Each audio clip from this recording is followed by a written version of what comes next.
이번 2차 시에서는 컴퓨팅 사고를 실제적인 결과로 연결해주는 핵심 알고리즘을 깊이 있게 살펴보겠습니다. 알고리즘이란 특정 문제를 해결하기 위한 명확한 절차와 방법을 의미하고요. 컴퓨팅 사고 능력을 완성하는 데 매우 중요한 역할을 합니다. 알고리즘을 이해하고 직접 구현해 보는 과정은 여러분의 논리적 사고력과 문제 해결 능력을 크게 높여줄 것입니다. 이는 컴퓨팅 과학뿐만 아니라 다양한 영역에서 요구되는 필수 역량이기도 합니다. 이번 시간에는 알고리즘의 기본 개념을 시작으로 알고리즘의 성능을 평가하는 시간 복잡도, 그리고 알고리즘을 표현하는 여러 방식인 일반 언어, 순서도, 의사 코드를 차례대로 살펴보겠습니다. 그럼 2차 시 학습 목표를 정리해 보겠습니다. 이번 차시의 목표는 모두 네 가지로, 첫째, 알고리즘의 개념을 명확하게 이해합니다. 둘째, 알고리즘의 성능을 평가하는 기준인 시간 복잡도를 살펴봅니다. 셋째, 알고리즘을 표현하는 다양한 방식인 일반 언어, 순서도, 의사 코드를 익힙니다.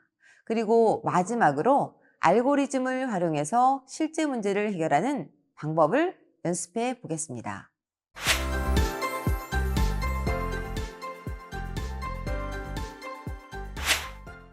이제 컴퓨팅 사고의 핵심인 알고리즘이 무엇인지 그 개념부터 명확하게 짚고 넘어가겠습니다. 알고리즘이란 어떤 문제를 해결하기 위한 절차나 방법을 의미합니다. 복잡한 문제를 분해하고 추상화한 뒤 최종적으로 컴퓨터가 이해하고 실행할 수 있도록 순서대로 정리한 명령의 집합이라고 생각하시면 됩니다. 알고리즘이라는 용어는 현대 컴퓨터 과학에서 새로 만든 개념이 아니라 무려 9세기 페르시아의 수학자 왈 카리즈미의 이름에서 유래했다고 알려져 있습니다. 알 콰리즈미는 흔히 대수학의 아버지라 불리는데요. 그는 저서에서 1차와 2차 방정식을 해결하는 체계적인 절차, 즉 오늘날 우리가 알고리즘이라고 부르는 방식을 처음으로 제시했습니다. 또한 인도 아라비아 숫자 체계를 서양에 전파해서 현대 수학 발전의 기반을 만드는 큰 역할을 했습니다. 이처럼 알고리즘은 단순한 명령의 나열이 아니라 인류가 오랜 세월 동안 복잡한 문제를 해결하기 위해서 발전시켜온 논리적 사고의 결정체라고 할 수 있습니다. 앞서 알고리즘을 문제를 해결하는 절차나 방법이라고 정의했는데요. 그렇다면 모든 절차가 알고리즘으로 인정될 수 있을까요? 그렇진 않습니다. 알고리즘이라고 부르기 위해서는 슬라이드에서 제시된 5가지 핵심 속성을 반드시 만족해야 합니다. 먼저 입력입니다. 알고리즘에는 외부에서 제공되는 자료, 즉 처리해야 할 대상이 0개 이상 존재해야 합니다. 입력이 전혀 없는 알고리즘도 가능하지만 이는 아주 특수한 경우이고요. 대부분의 유용한 알고리즘은 하나 이상의 입력 데이터를 받습니다. 다음은 출력입니다. 입력을 처리한 결과, 알고리즘은 최소 하나 이상의 결과, 즉 답을 반드시 내야 합니다. 문제를 해결하기 위한 절차라면 당연히 해결 결과가 있어야 되겠죠. 자, 세 번째는 명확성입니다. 알고리즘의 모든 단계는 모함 없이 명확한 명령어로 구성되어 있어야 합니다. 이렇게 할 수도 있고 또 저렇게 할 수도 있다처럼 해석이 달라지는 표현은 허용되지 않습니다. 누구나 같은 방식으로 이해하고 동일하게 실행할 수 있어야 합니다. 네 번째는 유한성, 즉 종결성입니다. 알고리즘은 한정된 단계를 수행한 뒤 반드시 종료해야 합니다. 끝없이 반복되는 절차라면 실제 문제 해결 도구로 사용할 수 없고 알고리즘의 요건을 충족하지 못합니다. 마지막은 유효성 또는 수행 가능성입니다. 알고리즘의 각 단계는 사람이 수작업으로도 수행할 수 있을 만큼 단순하고 명확해야 합니다. 추상적이거나 실현 불가능한 명령은 허용되지 않으며 현대 컴퓨팅 관점에서는 이 유효성을 컴퓨터가 실제로 수행할 수 있어야 한다는 의미로도 확장해 해석합니다. 이처럼 입력, 출력, 명확성, 유한성, 그리고 유효성, 이 5가지 속성은 알고리즘을 설계할 때 반드시 검토해야 하는 기본 규칙입니다. 이 조건들을 충족해야만 우리가 만든 절차가 비로소 진정한 의미의 알고리즘으로 인정될 수 있습니다. 방금 알고리즘의 5가지 필수 속성을 살펴봤는데요. 이제 이 속성을 모두 만족하는 대표적인 예시로 유클리드의 최대 공약수 알고리즘을 알아보겠습니다. 이 방법은 기원전 300년경에 정립된 것으로 알려져 있으며 흔히 가장 오래된 알고리즘 중 하나로 인정됩니다. 유클리드 알고리즘의 핵심 원리는 매우 간단합니다. 두 양의 정수의 최대 공약수는 큰 수에서 작은 수를 뺀 값과 작은 수의 최대 공약수와 같다. 예를 들어서 10과 4의 최대 공약수는 10에서 4를 뺀 6과 4의 최대 공약수와 같다는 뜻이죠. 이 원리를 이용해서 최대 공약수를 구하는 과정은 다음과 같습니다. 1단계에서는 b가 0이면 a가 최대 공약수이며 알고리즘을 종료합니다. 2단계에서는 b가 0이 아니라면 a에서 b를 빼서 새로운 값 c를 만듭니다. 3단계에서는 이제 b와 c 중 큰 값을 새로운 a로 작은 값을 새로운 b로 바꾼 뒤 다시 1단계부터 반복합니다. 이 과정을 반복하면 결국 한 수가 0이 되면서 최대 공약수가 자연스럽게 구해집니다.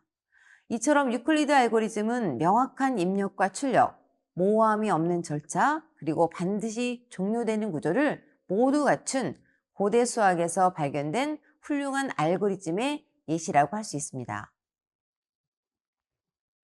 알고리즘을 설계할 때는 단순히 문제를 해결하는 것에서 끝나는 것이 아니라 얼마나 효율적으로 해결하느냐도 매우 중요합니다. 이 효율성을 판단하는 기준이 바로 알고리즘의 성능입니다. 알고리즘의 성능은 크게 2가지로 평가하는데요. 첫째, 얼마나 빠르게 결과를 내는지, 즉 수행 속도죠. 둘째, 얼마나 적은 메모리를 사용하는지, 즉 자원 사용량입니다.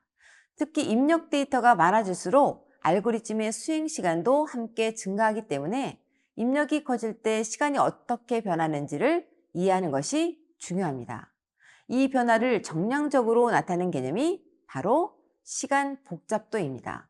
시간 복잡도는 입력 크기가 증가할 때 수행 시간이 선형적으로 혹은 기하급수적으로 증가하는지 등을 분석하는 지표입니다. 당연히 시간 복잡도가 높을수록 입력이 조금만 커져도 수행 시간이 크게 늘어나게 됩니다. 그래서 하나의 문제를 해결하는 여러 알고리즘이 있을 때 우리는 시간 복잡도가 가장 낮은 알고리즘을 선택하는 것이 좋습니다. 이것이 실제 프로그램에서 성능 최적화의 핵심 기준이 됩니다. 앞서 알고리즘의 효율성을 시간 복잡도로 측정한다고 했습니다. 이 시간 복잡도를 통일된 방식으로 표현하기 위해서 사용하는 것이 바로 빅-O 표기법입니다. 빅-O는 입력이 커질 때, 특히 최악의 경우 수행 시간이 어떻게 증가하는지를 나타내는 가장 대표적인 표현 방식입니다. 먼저 빅-O1은 입력 데이터의 양과 관계없이 항상 일정한 시간만 걸리는 알고리즘입니다. 데이터가 10개든 혹은 100개든 수행 시간은 변하지 않죠. 가장 이상적인 성능입니다. 다음은 빅ON입니다. 입력이 늘어나는 비율과 정비례해서 수행 시간도 증가하는 경우입니다. 입력이 2배가 되면 수행 시간도 2배 정도 늘어납니다. 데이터를 처음부터 끝까지 한 번 훑는 알고리즘이 여기에 해당하며 매우 효율적인 편입니다. 마지막은 빅ON 제곱입니다. 입력이 커지는 비율의 제곱만큼 수행 시간이 증가합니다. n이 10일 때는 100의 시간이 걸리지만 n이 100이 되면 무려 1만 시간이 걸리게 되죠. 입력이 조금만 커져도 성능이 급격히 나빠지기 때문에 대용량 데이터를 다룰 때는 가능한 피해야 하는 복잡도입니다. 물론 이 외에도 다양한 시간 복잡도가 있지만 빅O1, 빅ON, 빅ON 제곱의 차이를 이해하는 것만으로도 알고리즘의 효율성을 판단하는 기본은 충분히 갖출 수 있습니다. 이제 앞에서 살펴본 여러 비고 표기법을 한눈에 비교해 보겠습니다. 슬라이드 왼쪽 박스와 오른쪽 그래프는 시간 복잡도가 작은 순서에서 큰 순서로 정렬된 모습입니다. 가장 효율적인 것은 비고 1이고 아래로 내려갈수록 또는 그래프에서 곡선이 더 가파르게 올라갈수록 효율성이 떨어진다고 이해하시면 됩니다. 특히 오른쪽 그래프를 보면 비고 n과 비고 n 로그 n까지는 입력이 커져도 수행 시간이 비교적 완만하게 증가하는 것을 볼 수 있습니다. 하지만 비고 n 제곱, 비고 O2n, ON 팩토리얼과 같은 지수함수나 팩토리얼 복잡도로 넘어가면 입력이 조금만 커져도 수행 시간이 폭발적으로 증가하는 것을 확인할 수 있습니다. 결론적으로 우리는 가능하다면 비고 n 이하, 즉 낮은 복잡도의 알고리즘을 설계하는 것을 목표로 해야 합니다. 이것이 실제 프로그램에서 성능을 확보하는 가장 중요한 기준이 됩니다.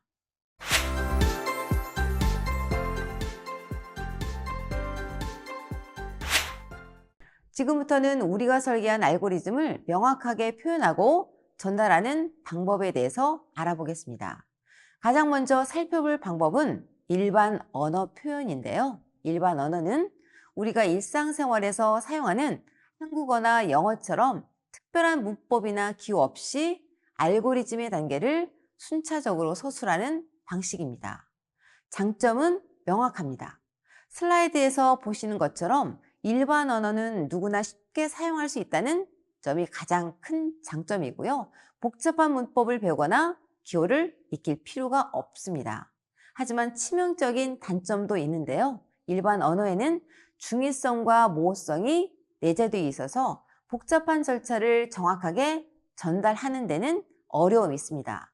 예를 들어서 중의성의 경우 나는 누나와 엄마를 찾았다라는 문장은 내가 누나와 엄마를 모두 찾았다와 내가 누나를 찾았고 엄마가 그 일에 관여했다 두 가지로 해석될 수 있습니다. 모호성의 예로는 철수는 좋은 학생이다 라는 문장이 있습니다. 여기서 좋은이라는 기준은 사람마다 달라서 명확하게 정의되지 않습니다. 알고리즘은 누구나 같은 방식으로 이해하고 실행할 수 있어야 한다는 조건을 만족해야 합니다. 따라서 해석의 여지가 남는 일반 언어는 단순하고 간단한 알고리즘을 제외하고는 적합하지 않습니다. 다음으로 살펴볼 알고리즘의 표현 방법은 순서도입니다. 순서도는 일반 언어의 모호성을 해결하고 알고리즘의 흐름을 한눈에 파악할 수 있도록 시각화해주는 도구입니다. 순서도는 도형과 화살표 같은 표준화된 기호를 사용해서 알고리즘의 단계를 표현합니다. 예를 들어 타원형은 시작과 끝, 마름모는 조건 판단, 직사각형은 처리 단계를 나타내는 식으로 각 기호마다 정해진 의미가 있습니다. 순서도의 가장 큰 장점은 전체 알고리즘의 구조와 논리 흐름을 쉽게 이해할 수 있다는 것입니다. 특히 제어 흐름, 즉 어느 부분에서 반복하고 조건에 따라 분기되는지 등을 시각적으로 명확하게 파악할 수 있습니다. 하지만 알고리즘이 복잡해지고 규모가 커지면 단점도 나타납니다. 순서도가 너무 커지고 복잡해지면 오히려 흐름을 이해하기 어려워지고 공간적인 한계가 생깁니다. 따라서 순서도는 전체 알고리즘의 핵심 흐름을 설계하고 문서화하는 초기 단계에서는 가장 유용하게 사용할 수 있는 방법이라고 정리할 수 있습니다. 순서도는 약속된 기호를 사용해야 명확해진다고 말씀드렸죠? 지금 보시는 표가 바로 순서도의 주요 기호입니다. 이 기호들은 알고리즘의 특정 기능을 나타냅니다. 단말 기호는 즉 길쭉한 타원형 기호는 순서도의 시작과 끝을 나타내고요. 알고리즘의 경계를 표시하는 역할을 합니다. 흐름선 기호는 화살표로 말 그대로 작업이 진행되는 순서, 즉 알고리즘의 논리적 흐름을 보여줍니다. 처리 기호인 직사각형은 실제로 처리해야 할 작업이나 연산이 일어나는 단계를 나타냅니다. 판단 기호인 마른 목골은 조건의 참 거짓을 판단해서 알고리즘의 흐름을 두 가지 이상으로 분기시키는 데 사용됩니다. 가장 중요한 제어 구조라고 할 수 있습니다. 입력 출력 기호인 평행사 변형은 알고리즘이 외부로부터 자료를 입력받거나 결과를 출력하는 단계를 나타냅니다. 이러한 기호들을 조합하면 아무리 복잡한 알고리즘이라도 그 실행 흐름을 시각적이고 명확하게 표현할 수 있게 됩니다. 이제 순서도의 기호를 활용해서 알고리즘의 제어 방식을 표현하는 세 가지 기본 구조를 살펴보겠습니다. 이 제어 구조들은 모두 프로그램과 알고리즘의 근본적인 틀이 됩니다. 첫 번째, 가장 단순한 구조는 순차적 제어 방식입니다. 순차적 제어 방식은 여러 작업을 화살표의 진행 방향에 따라서 순서대로 하나씩 수행하는 것을 말합니다. 슬라이드 오른쪽 순서도를 보면 시작 단말에서 알고리즘이 시작되면 화살표를 따라 작업 1이 먼저 수행되고 작업 1이 끝난 후에는 작업 2가 수행됩니다. 모든 작업이 완료되면 종료 단말로 알고리즘이 끝납니다. 즉 순차적 제어 방식은 일상에서 요리 레시피를 따라서 단계별로 실행하는 것과 동일합니다.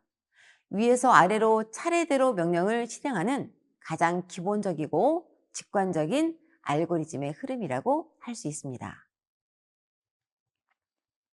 두 번째 제어 방식은 선택적 제어 방식입니다.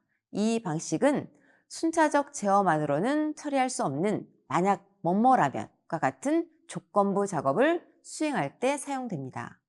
선택적 제어 방식은 특정 조건을 만족하는지 여부에 따라서 수행할 작업을 둘 중 하나로 선택적으로 실행하는 구조입니다. 슬라이드 오른쪽 순서도를 보면 시작 후 마른 목골의 조건 판단 단계에 도달합니다. 조건이 참, 즉 예라면 아래 화살표를 따라서 작업 1을 수행하는 경로로 진행됩니다. 조건이 거짓, 즉 아니오라면 오른쪽 화살표를 따라서 작업 2를 수행하는 경로로 분기됩니다. 중요한 점은 어떤 경로를 선택하든 두 작업 중 하나만 선택한 뒤 다시 하나의 흐름으로 합쳐져서 종료로 향한다는 것입니다.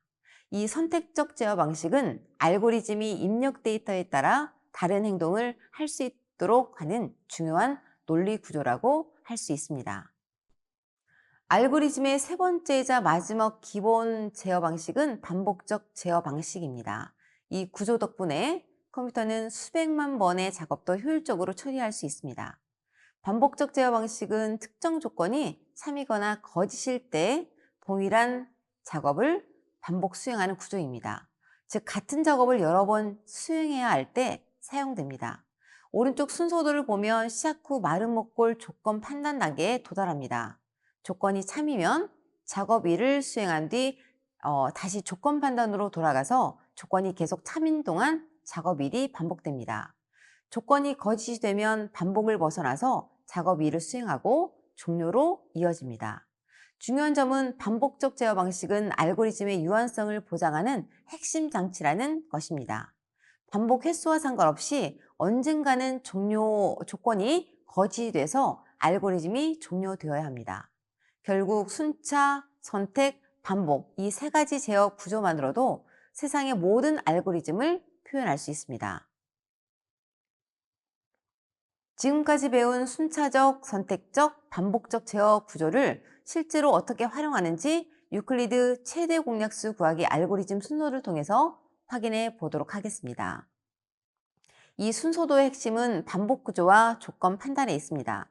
먼저 두 양의 정수 A와 B를 입력받아서 큰 수를 A, 작은 수를 B로 초기화하는 순차적 단계가 수행됩니다.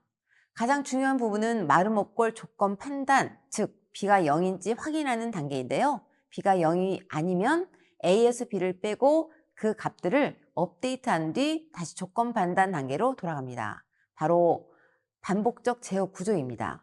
B가 0이면 반복을 벗어나서 A에 남아있는 값이 최대 공약수가 되고 이를 출력해서 알고리즘이 종료됩니다. 이처럼 순서도를 사용하면 복잡한 논리도 어느 단계가 반복이 되고 어떤 조건에서 종료되는지를 한눈에 파악할 수 있는 매우 강력한 시각화 도구임을 알 수 있습니다. 마지막으로 살펴볼 알고리즘 표현 방법은 의사 코드입니다. 의사 코드는 순서도의 시각적 한계와 일반 언어의 모호성을 모두 극복한 가장 널리 사용되는 방법입니다. 의사 코드는 일반 언어를 프로그래밍 언어와 유사하게 표현한 것인데요. 특정 언어 문법을 따르지는 않지만 if, then, else, while, for와 같은 구조화된 키워드를 사용해서 알고리즘의 논리를 간결하고 명확하게 서술할 수 있습니다. 주요 장점은 두 가지입니다. 논리적으로 명확하게 중의성이나 모호성이 제거됩니다. 실제 프로그래밍 언어로 변환이 쉽고 설계와 코딩 사이의 다리 역할을 하는데요. 단점은 일반 언어보다 학습이 필요하다는 점입니다. 정해진 문법은 없지만 구조화된 규칙을 따라야 하기 때문입니다. 여기서 의사라는 말은 가짜 또는 유사한이라는 의미입니다. 즉 의사 코드는 컴퓨터가 바로 실행하는 코드는 아니고요. 사람 간 소통과 알고리즘 설계를 위한 도구로 보시면 됩니다. 실제 현업에서도 알고리즘을 설계하고 팀원과 공유할 때 의사 코드가 가장 많이 사용됩니다. 이제 알고리즘 설계의 마지막 단계입니다. 앞서 순서도로 확인한 유클리드 최대 공약수 알고리즘을 가장 실용적인 방법인 의사코드로 표현하는 방법을 살펴보겠습니다. 왼쪽 의사코드 예시를 보면 값 대입, 조건 판단, 반복 수행 등 구조화된 표현을 사용해서 일반 언어보다 훨씬 명확하게 알고리즘을 서술할 수 있습니다. 오른쪽 유클리드 알고리즘 의사코드를 보면 가장 중요한 부분은 while 반복 구조입니다. b가 0이 아닌 동안 반복. 이 부분은 b가 0이 될 때까지 반복하겠다는 뜻으로 알고리즘의 종료 조건이 됩니다. 반복문 안에서는 a와 b의 차이를 계산해서 c에 저장하고 if문으로 a와 b를 업데이트합니다.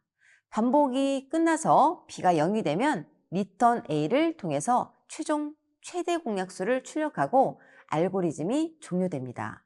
이처럼 의사 코드는 알고리즘의 논리와 흐름을 코딩 직전 단계처럼 명확하게 표현해 주기 때문에 실제 프로그램 설계와 팀 간 소통에 가장 효율적인 도구로 활용이 됩니다.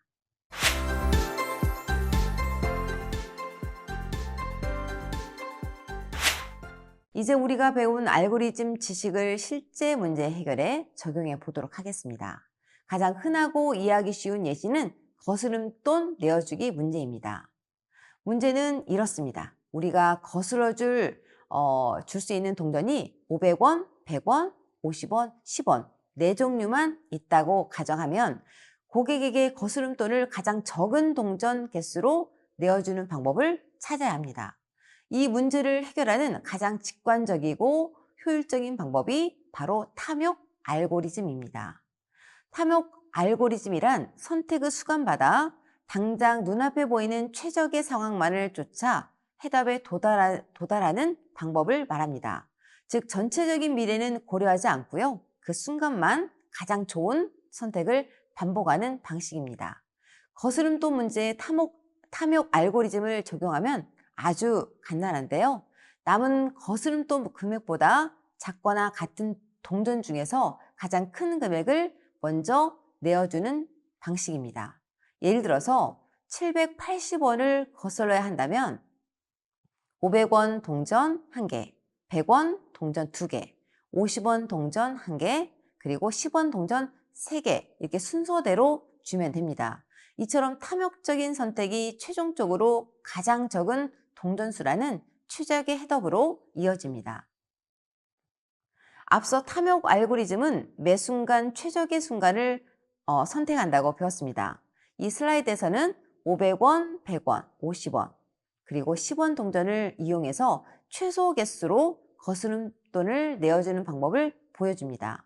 알고리즘의 핵심은 가장 큰 단위 동전부터 차례대로 처리하는 순차적 탐욕 과정에 있습니다.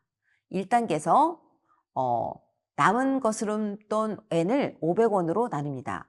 목만큼 500원 동전을 사용하고 나머지를 다음 단계로 넣습니다. 2단계에서도 마찬가지로 남은 동전을 다시 100원으로 나눠 처리하고요. 3단계에서는 50원, 4단계에서는 10원, 같은 방식으로 50원과 10원까지 순차적으로 처리합니다. 이처럼 각 단계에서 가장 큰 동전을 최대한 사용하면 최종적으로 가장 적은 동전 개수를 얻을 수 있습니다. 즉, 거스름돈 문제에서 탐욕 알고리즘이 최적의 해답을 보장하는 원리가 여기에 있습니다. 이 알고리즘은 반복적 구조 없이 순차적 구조만으로도 문제를 해결할 수 있는 매우 효율적인 탐욕 알고리즘의 좋은 예시입니다.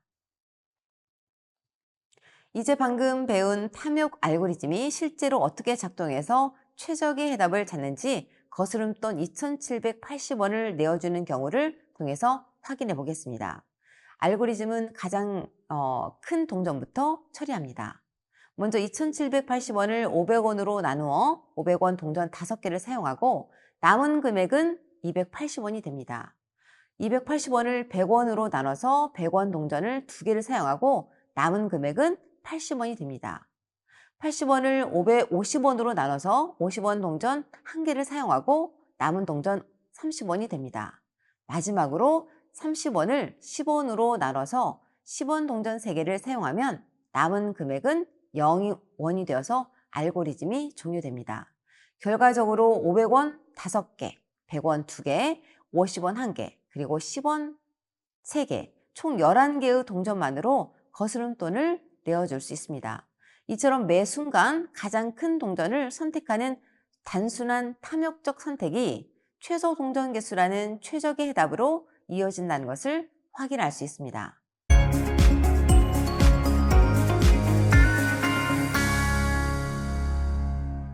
이번 2차식 컴퓨팅 사고에서는 문제를 해결하는 논리적인 절차, 즉 알고리즘에 대해서 학습했습니다.